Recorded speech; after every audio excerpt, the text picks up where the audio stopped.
Halo sobat semua di rumah, bagaimana nih kabarnya? Semoga sobat-sobat di rumah selalu dalam keadaan sehat dan semangat. Nah, ada pepatah mengatakan nih sobat, tak kenal maka tak sayang. Perkenalkan, nama saya adalah Ivonne Lydia Panjaitan dan teman-teman semua bisa memanggil saya dengan sebutan If. Nah, saya dari program studi pendidikan guru sekolah dasar Fakultas Keguruan dan Ilmu Pendidikan Universitas Riau. Nah, ada yang tahu nggak nih sobat pembahasan kita pada hari ini? Ya, pembahasan kita mengenai penilaian berpikir kritis ilmu pengetahuan alam pada siswa. Sobat di rumah, sebelum kita masuk kepada pembahasan penilaian berpikir kritis IPA, nah kita harus tahu dulu nih sobat, IPA yang sering kita ketahui adalah sains merupakan ilmu pengetahuan yang objektif dan rasional, yang mana mengkaji segala isi yang ada di alam. Pembelajaran IPA terkhusus di sekolah dasar ini untuk memberikan pemupukan atau untuk memupuk rasa ingin tahu siswa terhadap suatu fenomena alam yang terjadi sehingga mereka dapat berpikir secara ilmiah. Dan juga nih sobat, pembelajaran IPA untuk mengembangkan kemampuan bertanya siswa sehingga siswa dapat berpikir dan mencari jawaban untuk menjadi bukti mengapa suatu fenomena itu bisa terjadi sobat. Nah sobat, IPA ini dipelajari bukan hanya sekedar untuk mengetahui fakta, konsep, prinsip ataupun teori seperti ya sobat, tetapi juga bagaimana cara kerjanya, cara berpikirnya dan cara menyelesaikan masalah. Nah, ada aspek yang terpenting juga nih sobat. Kita yang akan sebagai guru nantinya haruslah melibatkan keaktifan siswa untuk melatih keterampilan berpikir siswa. Karena sobat, jika siswa tersebut hanya sekedar mengikuti apa yang kita arahkan tanpa adanya aktif ataupun timbal balik dari siswa maupun guru, maka tidak bisa mengembangkan keterampilan berpikir siswa. Oleh karena itu sobat, kita harus mengetahui pengetahuan awal siswa sebelum kita mempelajari suatu materi IPA. Nah, pengalaman nyata yang merupakan ataupun yang menjadi objek utama seperti di kelas, laboratorium dengan objek alam di sekitar siswa. Nah, dari cara ilmiah tersebut dengan cara alam tadi dapat mengembangkan keterampilan proses siswa dan keterampilan cara berpikir ilmiah siswa. Kemana nih sobat? Seperti mengamati, mencoba, kemudian bagaimana dia mengkomunikasikannya kepada teman maupun kepada guru, dan juga menyimpulkan kegiatan IPA tersebut nih sobat. Jadi sangat penting bagi kita guru untuk melibatkan keaktifan siswa dalam proses pembelajaran IPA untuk berpikir kritis pada siswa. Berpikir kritis menurut Edlis yang mana suatu proses yang bersifat sistematis pada saat siswa mengambil keputusan dari yang ia percaya dan kerjakan. Menemukan dan mengembangkan kemampuan berpikir kritis siswa pada jenjang sekolah dasar khususnya sobat, itu sesuai dengan perkembangan siswa. Misalnya nih sobat, kemampuan mengklasifikasi, mengamati, kemudian ada meminimal kesalahan ataupun menyiapkan hasil pembelajaran IPA biasanya sudah bisa dipakai pada siswa kelas 4 SD. Sedangkan pada siswa kelas 1, 2, 3 mungkin belum dapat mengembangkan beberapa keterampilan proses untuk pengembangan berpikir siswa sobat. Jadi disesuaikan dengan perkembangan siswa. Nah, sedangkan pada pembelajaran IPA di abad ke-21 ini sobat, itu memiliki karakteristik, memiliki tujuan dengan karakteristik itu adalah 4C. Yang mana yang pertama adanya communication, collaboration, critical thinking, and problem solving, creativity, and innovation. Nah, di sini sejalan dengan bagaimana keberhasilan siswa dalam mengembangkan proses berpikir kritis siswa. Karena nih sobat, berpikir kritis pada siswa ini sangat penting dan sangat berpengaruh pada perkembangan pendidikan kita. Bisa diketahui ya sobat, yang tadi termasuk dari 4C yang paling penting tentunya yang kita pelajari pada hari ini yaitu critical thinking, yang mana berpikir Nomor 20 tahun 2016 tentang standar kompetensi lulusan pendidikan dasar dan menengah menyatakan bahwa pada dimensi kemampuan siswa harus memiliki kemampuan berpikir dan bertindak kreatif. Nah, di sini adalah tantangannya, bertindak kreatif, kemudian mampu produktif, kritis, mandiri, kolaboratif, dan komunikatif melalui pendekatan untuk pengembangan dalam proses pembelajaran IPA Sobat. Nah, siswa yang memiliki kemampuan berpikir kritis akan mengembangkan kemampuannya melalui menjawab pertanyaan-pertanyaan. Semisalnya begini Sobat, jika kita dalam proses pembelajaran IPA adalah mengenai tentang penyakit-penyakit pencernaan semisalnya. Nah, bagaimana kita bisa melatih cara berpikir mereka? Mereka tidak hanya berpusat pada penjelasan kita, tetapi mereka bisa berpikir apa yang mereka tidak pahami atau apa yang mereka pahami dapat mereka tuangkan kepada guru. Semisal pun ada yang kurang tepat, guru dapat meluruskan. Semisalnya guru tidak sampai pemahamannya ataupun penjelasannya sampai kepada bagian-bagian organnya, tiba-tiba siswanya sudah mencapai kepada itu, sehingga itulah yang dapat melatih cara berpikir kritis siswa. Kemudian ada lagi Sobat, bagaimana caranya kita untuk melatih seperti pertanyaan-pertanyaan kreatif semisalnya, bagaimana jika atau apakah yang akan dilakukan, kemudian mencoba untuk memahami penyebab terjadinya suatu kejadian yang mereka sedang alami. Nah, seperti tadi nih Sobat, seperti sakit pencernaan, apa yang mereka alami. Terus kemudian atau seperti klasifikasi tumbuhan, bagaimana bentuk-bentuk tumbuhan, mereka mengobservasi. Kita bisa memberikan pertanyaan-pertanyaan sehingga mereka bisa membayangkan ataupun berpikir dan mengembangkan cara berpikir mereka untuk sampai ke tingkat-tingkat yang lebih tinggi. Dan dengan pertanyaan-pertanyaan seperti itu, mereka jadi dapat mempertanyakan kebenarannya. Oh, kok bisa seperti ini ya? Oh, ternyata seperti ini. Atau mungkin seperti penyakit pencernaan tadi. Oh, ternyata kalau kita tidak makan dengan teratur dapat menyebabkan mah. Oh, jika seperti ini kita akan seperti ini.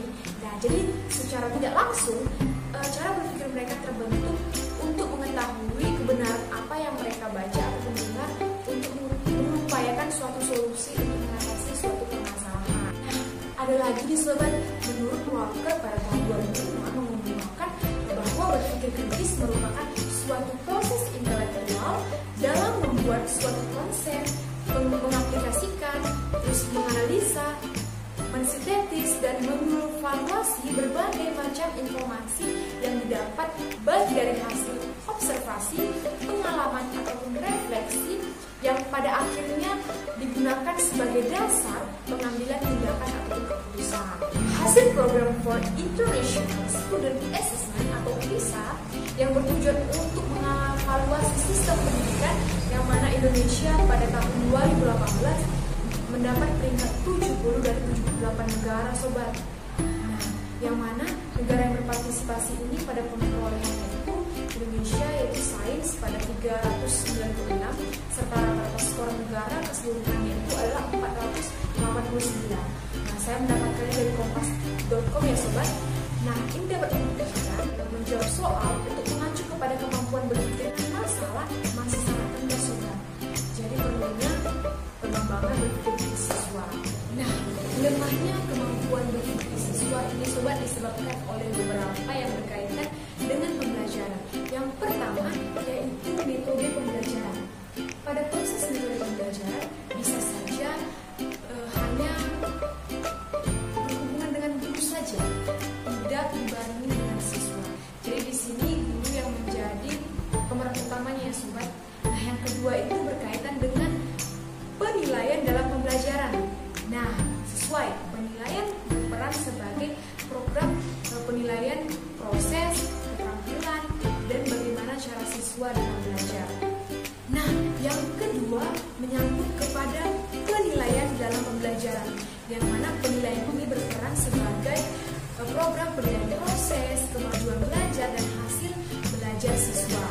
Nah, Sobat, agar keterampilan berpikir kritis dapat dikembangkan, maka diperlukan perpaduan antara penalaran logis dan pengetahuan empiris, yaitu salah satunya dengan mengembangkan keterampilan berpikir kritis adalah dengan melakukan penilaian berbasis keterampilan berpikir kritis ini dapat dikembangkan berdasarkan indikator-indikator keterampilan kritis. Nah, apa-apa saja nih sobat indikator-indikator dalam keterampilan berpikir kritis? Adapun sobat, indikator-indikator dalam instrumen penilaian itu yang pertama adalah memfokuskan kepada pertanyaan. Yang kedua itu menganalisis argumen.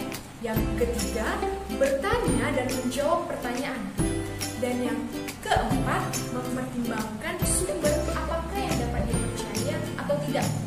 Nah, yang kelima, mengobservasi dan mempertimbangkan laporan observasi.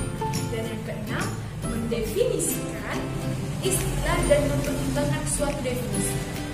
Dan yang ketujuh, menentukan atau membuat hasil pertimbangan.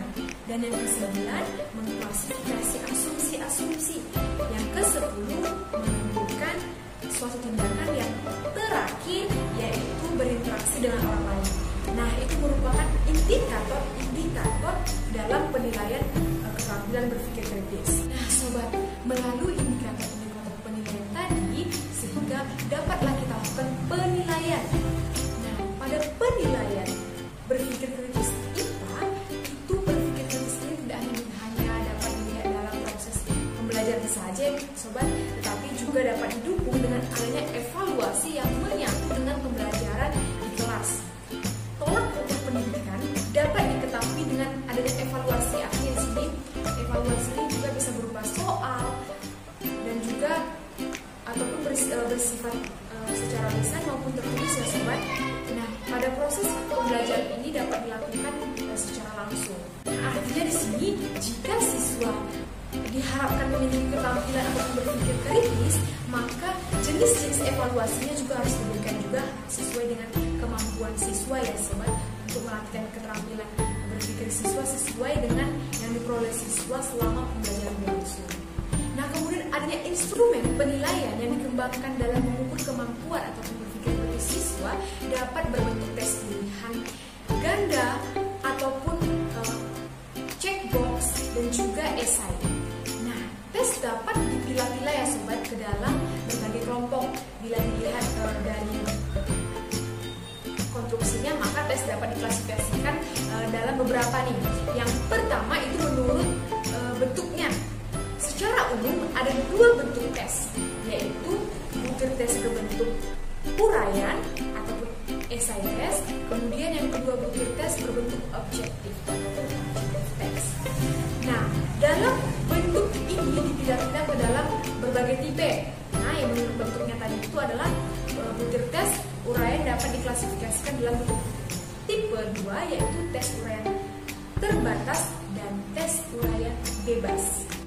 Untuk mengetahui kemampuan berpikir kritis siswa terlebih di sekolah dasar ya sobat, yaitu kita yang perlu kita lakukan adalah pengembangan instrumen penilaian keterampilan kritis sesuai dengan pernyataan, seperti yaitu tes esai berpikir kritis lebih komprehensif daripada tes yang lain. Selain itu butuh waktu yang lebih banyak atau biaya yang lebih dibandingkan dengan tes pilihan ganda untuk mencapai tujuan tersebut. Masalahnya harus serius dengan pengerjaan teks. Sampai saat ini belum ada tes yang menguji keterampilan berpikir kritis siswa yang muda dan minat. Nah, dari instrumen penilaian keterampilan kritis tadi sobat, maka dapat dikembangkan itu bisa dipakai melalui tes esai. Kenapa begitu? Karena dengan esai kita memberikan pertanyaan ataupun evaluasi melalui soal tadi, kita dapat melihat sejauh mana siswa dapat menjawab dan sejauh mana pandangan mereka dalam suatu permasalahan dalam soal tersebut. Memang ada dua tadi jenis tes. Yang pertama tadi adalah objektif dan yang kedua esai. Disarankan adalah esai. Kenapa begitu? Yang tadi seperti tadi. Sedangkan di objektif itu hanyalah pilihan. Mungkin siswa bisa hanya sekedar memilih sesuai dengan pilihan. Tetapi pada esai siswa dapat mengembangkan secara luas ataupun secara bebas bagaimana ia dapat menyelesaikan ataupun menjelaskan permasalahan IPA dalam soal evaluasi. Nah, selanjutnya instrumen penilaian keterampilan berpikir kritis. Nah, sobat, ada 4 cara dalam menilai alat ukur. Alat ukur bagaimana siswa itu berpikir kritis Yang pertama yaitu meneliti secara jujur soal-soal yang mudah disusun. Kadang-kadang ini dapat diperoleh jawaban yang tentang ketidakjelasan perintah ataupun bahasa dalam evaluasi soal evaluasi. Nah, kedua, dengan mengadakan analisis soal. Analisis soal ini adalah suatu prosedur yang sistematis yang akan memberikan informasi-informasi yang sangat khusus terhadap butir tes yang kita gunakan atau kita susun. Yang ketiga, mengadakan checking validitas. Nah, validitas ini paling penting ya dari tes yaitu validitas kurikuler, yang mana validitas itu validan soal, kejelasan soal, kesahihan soal, sehingga dapat digunakan dalam instrumen. Yang keempat adalah dengan checking reliabilitas. Nah, reliabilitas ini yang mana salah satu indikator untuk tes yang mempunyai reliabilitas yang tinggi adalah bahwa kebanyakan soal-soal itu mempunyai daya penilaian tinggi. Nah, begitulah sobat. Jadi, instrumen penilaian dalam proses penilaian diperlukanlah instrumen. Nah, instrumen inilah yang digunakan untuk menilai keterampilan berpikir kritis siswa. Jadi yang pada bagian ini tidak bisa dipisahkan ya sobat, hanya indikator, kemudian dalam indikator adanya instrumen penilaiannya, kemudian instrumen tadi itu berupa soal ya sobat, kemudian ada cara penilaian proses berpikir kritis siswa yaitu dengan jawaban-jawaban siswa. Jadi dari situ kita dapat mengetahui sejauh mana siswa. Oke, selesai sudah pembahasan kita mengenai penilaian berpikir kritis siswa pada pembelajaran IPA atau ilmu pengetahuan alami sobat. Semoga apa yang saya sampaikan tadi bermanfaat untuk sobat-sobat di rumah. Saya mohon maaf ya sobat, jika dalam proses penyampaian tadi mungkin saya ada salah kata ataupun kurang tepat dalam penyampaian, saya mohon maaf. Untuk sobat-sobat di rumah, tetap jaga kesehatan ya sobat, tetap jaga jarak, pakai masker, cuci tangan, dan semoga kita selalu sehat dan semangat. Sampai jumpa di lain waktu.